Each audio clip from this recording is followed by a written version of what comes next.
Evening BRS working president mister KT Rama Rao గారు pharma city ఉంటుందా లేదా అనే దాని అంశం మీద మనం మాట్లాడబోతున్నాం. ముఖ్యంగా కేటీఆర్ గారు 2017లో ప్రపంచమంతా చుట్టి వచ్చి జీరో లిక్విడిటీ అనేటువంటి అంశాన్ని అక్కడ ఫార్మాసిటీని కట్టడం జరిగింది. ఆచారంలో చాలా ల్యాండ్ను తీసుకోవడం జరిగింది. ముఖ్యంగా ఇది సిటీలో ఉన్నటువంటి ఫార్మా కంపెనీలు అన్నీ కూడా అక్కడికి షిఫ్ట్ కావాలని, అదేవిధంగా కొత్త కొత్త ప్రాజెక్టులు రావాలని అక్కడ R&D, అదేవిధంగా కాలేజీలు, ఫార్మా ఇవన్నీ కూడా ఏర్పాటు చేయాలని దాదాపుగా 20,000 ఎకరాలను రైతుల నుంచి తీసుకోవడం జరిగింది. అందులో అసైన్మెంట్ ల్యాండ్ ఉంది, రైతుల ల్యాండ్ ఉంది, ఎన్నో చెరువులు, కుంటలు, ఫారెస్ట్ ల్యాండ్ అన్నీ కూడా చాలా విలేజులు, దాదాపుగా 20 వరకు విలేజులు కూడా అందులో కలిసిపోయినాయి. అయితే అప్పటి ప్రభుత్వము ప్రజాభిప్రాయాన్ని సరిగా స్వీకరించకుండా బీఆర్ఎస్ వాళ్ళతో చెప్పించి, ప్రభుత్వం ఉంది కాబట్టి పోలీసు వాళ్ళ ద్వారా ఆ విధంగా చేసి పర్మిషన్స్ తెచ్చుకోవడం జరిగింది. అయితే పర్మిషన్ వచ్చిన తర్వాత ఇప్పటి వరకు ఎన్ని పరిశ్రమలు మీరు అక్కడికి షిఫ్ట్ చేశారు, ఎన్ని పర్మిషన్లు ఇచ్చారు అనేటువంటి అంశాన్ని చెప్పుకుంటే అక్కడ దాదాపుగా పరిశ్రమలు చాలా తక్కువ వచ్చినాయి.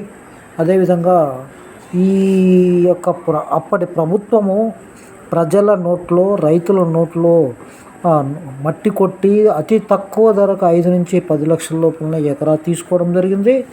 అయితే దాని మీద కాంగ్రెస్ వాళ్ళు మా ప్రభుత్వం వస్తే ఖచ్చితంగా ఫార్మాసిటీని రద్దు చేస్తామని చెప్పడం జరిగింది. ఇక్కడ గౌరవ కల్వకుంట్ల తారక రామారావు గారు చెప్పేది ఏంటంటే, ఇప్పటి ఫార్మాసిటీ ప్రాజెక్టును ప్రభుత్వం కొనసాగిస్తుందా లేదా అనే అంశంపై స్పష్టత ఇవ్వాలని బీఆర్ఎస్ వర్కింగ్ ప్రెసిడెంట్ అడుగుతూ ఉన్నారు. సీఎం రేవంత్ రెడ్డిని కోరారు. హైకోర్టు సైతం ఇదే విషయంలో స్పష్టత కోరింది. తక్షణమే ప్రభుత్వం విధానపరమైన నిర్ణయాన్ని వెల్లడించాలని డిమాండ్ చేశారు. ఈ మేరకు ఆయన ఆదివారం సీఎం బహిరంగ లేఖ రాశారు. లైఫ్ సైన్సెస్ హైదరాబాద్ను అంతర్జాతీయ నెంబర్ 1గా నిలిపే ఉద్దేశంతో ఫార్మాసిటీ హత్తరమైన ప్రాజెక్టును గత కేసీఆర్ ప్రభుత్వం చేపట్టిందని గుర్తు చేశారు. $9.7 బిలియన్ పెట్టుబడులను సాధించే ఫార్మాసిటీ ప్రాజెక్టును ఏర్పాటు చేశామని ఆయన ఆలోచనని చెప్పడం జరిగింది. దీనికి అంతకు కారణం మనం చెప్పుకుంటే, ఎక్కడ కూడా ఫార్మా కంపెనీస్లకు ప్రతిపక్షాలు, అప్పటి బీజేపీలో ఉన్నటువంటి నాయకులు వీరికి ఫార్మా కంపెనీలకు రాకుండా చేయడంతో ఈ కేసీఆర్ మదిలో ఈ విధంగా రావడం, దీన్ని ఫార్మాసిటీని ఏర్పాటు చేయడం జరిగింది. ఈ ప్రాజెక్టు రద్దు చేస్తున్నట్లు సీఎం ప్రకటించడంతో ఫార్మాసిటీలో పెట్టుబడి పెట్టే సంస్థలు ఆందోళన చెందుతున్నాయని, ఫార్మాసిటీలో వస్తే ఉద్యోగాలు వస్తాయని భావించిన యువత బతుకులు బాగుపడతాయని, భూములు ఇచ్చిన రైతుల్లో గందరగోళం నెలకొందన్నారు. ఫార్మాసిటీ సేకరణ కోసం సేకరించిన భూమిని ఇతర ప్రాజెక్టుల కోసం వినియోగిస్తామంటే కుదరదని హైకోర్టు స్పష్టం చేసిందని గుర్తు చేశారు. మొండి పట్టుదలకు పోయి రాజకీయాల కోసం తెలంగాణ ప్రయోజనం దెబ్బతీయొద్దని కోరారు. ప్రాజెక్టును రద్దు చేయాలని భావిస్తే రైతుల భూములను తిరిగి అప్పగించాలని డిమాండ్ చేశారు. భూములను ఇతర అవసరాలకు వాడుతామంటే రైతులతో పాటు బీఆర్ఎస్ కూడా ప్రభుత్వానికి వ్యతిరేకంగా పోరాటం చేయాల్సి ఉంటుందని హెచ్చరించారు. ప్రజలను అన్నీ గమనిస్తున్నారు. అసలు పార్టీలో చేర్చుకోవడమే ఎందుకు, ఆ తర్వాత పదవులు పోతాయన్న భయంతో నాటకాలు ఎందుకు? మిస్టర్ కేటీఆర్ సూటి ప్రశ్న. మీరు అప్పుడు ప్రజాభిప్రాయ సేకరణ కానీ, అసెంబ్లీలో కానీ దీని గురించి చర్చ పెట్టి ప్రతిపక్ష నాయకులను, అఖిలపక్ష నాయకులను మీరు వేసి మాట్లాడరా? ఏది మాట్లాడలేదు. కేవలం బీఆర్ఎస్ ఏది చెప్తే అదే. మీ నాన్నకు మదిలో వచ్చింది, ఫార్మాసిటీ పెట్టారు. ఇది ఎన్ని గ్రామాలు ఆహార భద్రతకు ఎంత ఇబ్బంది వస్తుంది, ఈ భూములను గుంజుకుంటే ఏ విధంగా ఉంటుందని ఒక్కసారైనా అధ్యయనం చేయించారా? కొన్ని వందల కోట్లను ప్రభుత్వ ధనాన్ని తీసుకొని డాక్టర్లను, సైంటిస్టులను, మేధావులు సైంటిస్టులు, డాక్టర్లు అంటే మీ బీఆర్ఎస్ కార్యకర్తలే. ప్రపంచం అంతను చుట్టి వచ్చి అక్కడ పోయారు, జపాన్ పోయారు, జర్మనీ పోయారు. ఇలాంటి ఫార్మాసిటీలన్నీ చూసుకొని ప్రభుత్వ ధనాన్ని తగిలేసి చాలా మేము ఎలాంటి ప్రజలకు అనారోగ్యం రాకుండా ఎస్టీపీ, ఈటీపీ, ఆ ప్లాంటు, ఈ ప్లాంటు అన్నీ పెడతామని చెప్పారు. ఒక్క పరిశ్రమ అయినా ఫార్మా కంపెనీని మీరు షిఫ్ట్ చేశారని మేము అడుగుతూ ఉన్నాం. ఆ రోజు మీరు పవర్ ప్రజెంటేషన్ చేసినప్పుడు కొన్ని 2 లక్షల ఉద్యోగాలు వస్తారని చెప్పారు. 2 లక్షల ఉద్యోగాలు మీరు ఎవరికి ఇచ్చారు అనేటువంటి అంశాన్ని కూడా ప్రజలు అడుగుతున్నారు, మేము కూడా అడుగుతూ ఉన్నాం. ఆ రోజు మీరు చేసినటువంటి అంశం ఏంటి?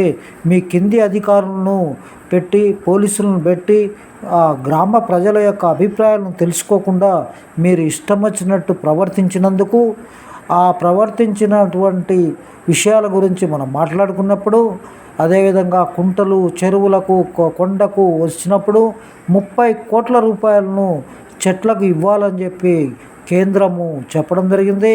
మీరు 5 పైసలు ఇవ్వలేదు. మీరు కేవలం ఈ యొక్క తెలంగాణ మౌలిక సదుపాయాల సంస్థ వాళ్ళు ఏం చేశారు? మీరు వారు కలిసి ఇష్టం వచ్చినట్లు ప్రజల యొక్క డబ్బులను దోచుకోవడం జరిగింది. దానికి సహకరించినటువంటి రెవెన్యూ అధికారులు ఈ 2013 చట్టాన్ని, భూముల చట్టాన్ని మీరు అమలు చేయలేదు.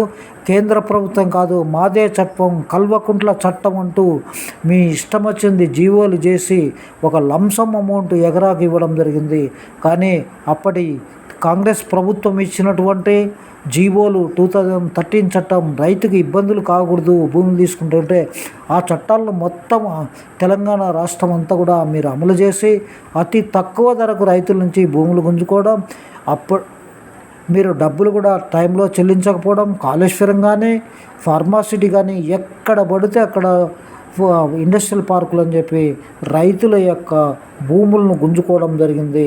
కానీ అందులో ఎన్ని పరిశ్రమలు వచ్చినాయో మీరు చెప్పడం లేదు. కేవలం మీ కమిషన్ల కోసం మీరు ఇష్టం వచ్చినట్టు పనిచేశారు తప్ప మీరు ప్రజల కోసం ఏమాత్రం పనిచేయలేదు.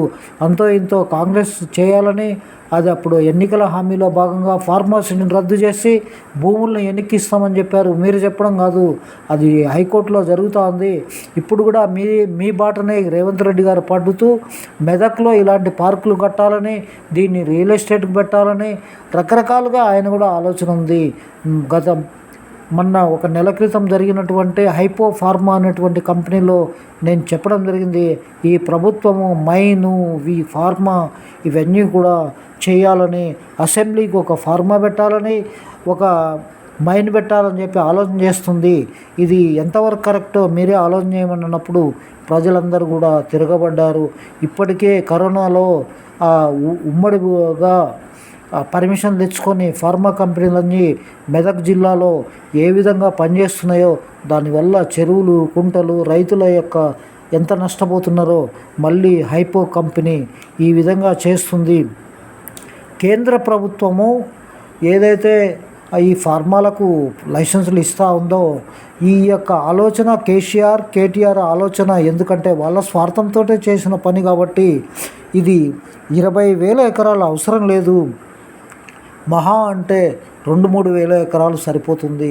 కానీ అనవసరంగా భూములు తీసుకొని రైతులకు నష్టాన్ని చేకూర్చిన బీఆర్ఎస్ ప్రభుత్వాన్ని కాంగ్రెస్ ప్రభుత్వం ఏదో ఒక విధంగా ఆ భూములన్నీ కూడా వెనక్కిచ్చే ప్రయత్నం చేయాలని చెప్పి మీరు చెప్తా ఉన్నారు. మీరు తీసుకోవడం తప్పు, అధ్యయనం చేయలేదు, అదేవిధంగా ప్రజల అభిప్రాయాన్ని తెలుసుకోలేదు, అసెంబ్లీలో చెప్పలేదు, మీ ఇష్టం వచ్చినట్లు మీరు చేసినారు పనులు.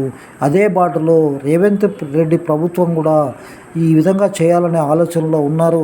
ఇదంతా ఎందుకు జరుగుతుంది అంటే కేవలం కమిషన్లు దొబ్బడానికి, మీ యొక్క ఆర్థిక పరిపుష్టి కోసం చేయడానికి జరుగుతుంది అనే విషయం ప్రజలందరికీ తెలిసిపోయింది. రాజకీయ నాయకుడు అంటే ప్రజల కోసం సేవ చేయాలి, కానీ ప్రజల యొక్క భూములు, రైతులకు భూములు గుంజుకొని ప్రాజెక్టుల పేరుతో, ఫార్మా కంపెనీల పేరుతో, ఇండస్ట్రియల్ పార్కుల పేరుతో ప్రజలను నట్టేట ముంచి డబ్బులు ఇవ్వకుండా వారి యొక్క ఆర్థిక జీవించకుండా చేసే హక్కును మీకు ఎవరిచ్చారు ప్రజాపాలనలో అని చెప్పి మేము కేటీఆర్ గారిని అడుగుతున్నాం. ఇప్పటి ప్రభుత్వమైనా ఇది కోర్టులకు పోయి తేల్చుకునే అంశం కాదు. ఇది కేవలం ప్రభుత్వ విధానాలు ఏదైతే తప్పో ఒప్పో కేటీఆర్ కేసీఆర్ హరీష్ రావు కవిత చేసినటువంటి ఫార్మాసిటీకి దాన్ని వినియోగించుకోవాలి తప్ప లేదా రైతులకు భూములు వెనక్కిచ్చి ఇవ్వాల్సిన అవసరం ఉంటుంది.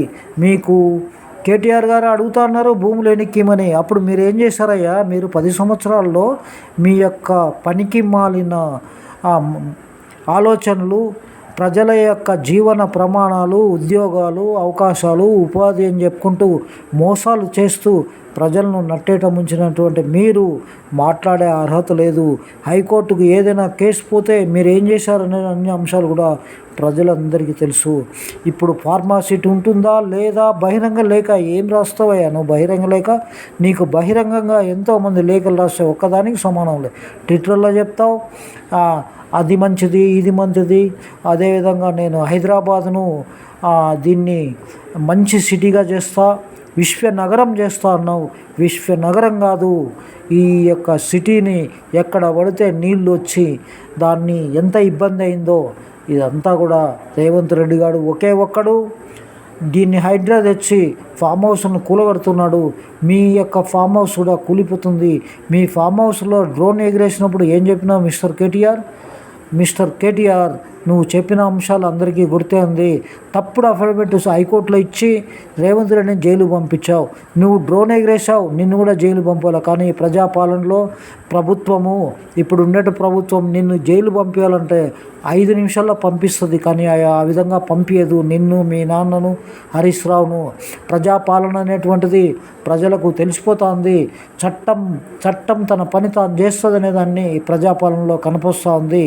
మీరు ఒక ప్రాజెక్టులోకి ఎవరిని చూడనీయకపోవడం, ప్రజలకు చెప్పకపోవడం, ఇష్టం వచ్చినట్టు మీరు పనిచేస్తే ప్రజలు అడగలేకపోయారు. రేవంత్ రెడ్డి అడిగారు కాబట్టి మీరు ఇంటికి పోయారు. ఇప్పటికైనా మంచి సలహాలు సూచనలు ఇస్తూ ప్రభుత్వానికి కోఆపరేట్ చేయాలని, అదేవిధంగా ప్రభుత్వం తప్పు చేస్తే ఖచ్చితంగా ప్రశ్నించాల్సిన అవసరం ఉంది. కానీ మీరు చేసే తప్పులకు మీరు సంపాదించుకున్న డబ్బులన్నీ కూడా ప్రభుత్వానికి హ్యాండర్ చేయండి. అలా చేయనప్పుడు రెవెన్యూ చట్టాలని, ప్రభుత్వ ఉద్యోగులకు అక్రమాస్తులను సంపాదించే ఆ చట్టాలను ఇంప్లిమెంట్ చేయడానికి రేవంత్ రెడ్డి గారు ప్రయత్నాలు చేస్తున్నారు. హ్యాట్స్ ఆఫ్ రేవంత్ రెడ్డి గారు.